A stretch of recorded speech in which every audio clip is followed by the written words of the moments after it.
everyone, it's Miss Kepley here, and I have some standardized test tips that you can use to help you prepare for your end of grade test. And this is going to be focused on reading end of grade test. So I have 5 tips that you can do in order to make sure that you get the best grade possible on your test. So tip number 1 is you're going to hide the questions.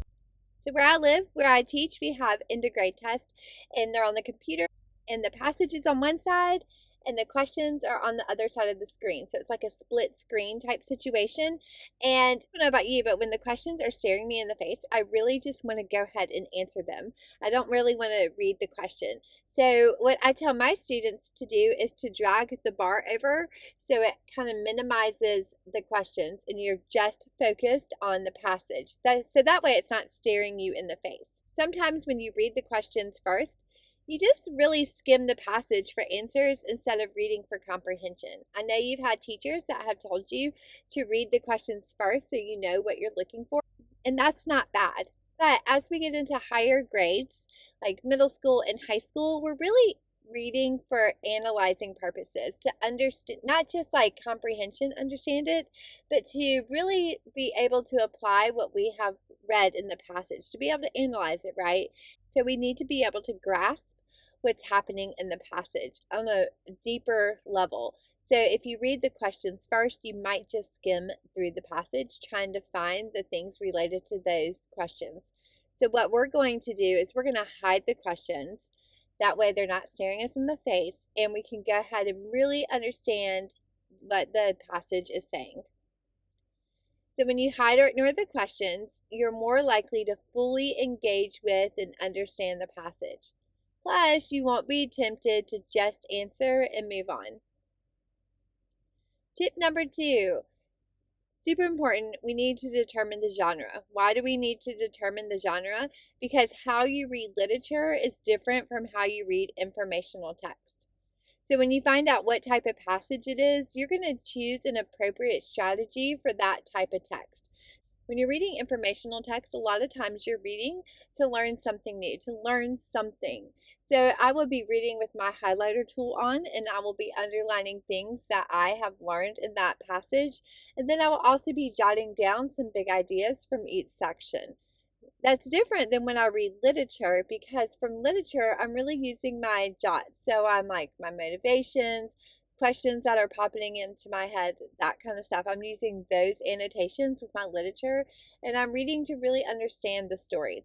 So the genre makes a difference. So tip number 2, determine the genre, and then from there, that will determine how you're going to read the text. Are you going to do jots and annotations based on the story, or are you going to read it in order to learn something new and highlight new information that you learn and jot down the big ideas of each section? So tip number 2. Moving on to tip number 3, chunk the text.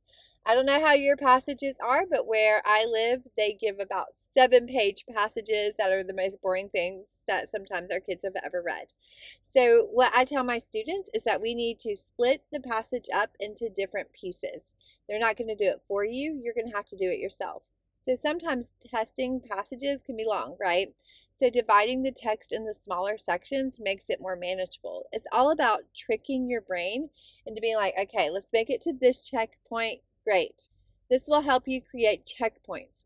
After each section, you're going to jot down what it was about. And then if you don't know, you can go back and reread it. So you're creating those checkpoints. My students like to play that game, that Gimkit game. Don't look down, I think is what it's called. And on that Gimkit game, they're like, do you have checkpoints on? Because they want to make sure that we get to a certain point and we don't have to go back to the beginning. And that's what happens when we chunk the text.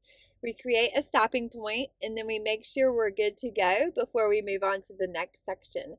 That way you're not getting to the end of this really long, boring passage, and you're like, what the heckola is this about? So create those checkpoints for yourself. And you're like, yay, you can even reward yourself. Be like, yay, I made it to this checkpoint. I'm so good. Let's keep going. Tip number 4, we're going to practice that active reading.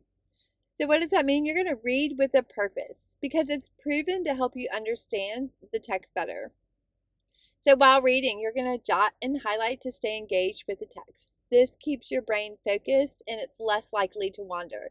That means you're going to read with a pencil in your hand and you are ready to write down what you're learning. Are you ready to write down some big ideas? Are you ready to highlight something in the text?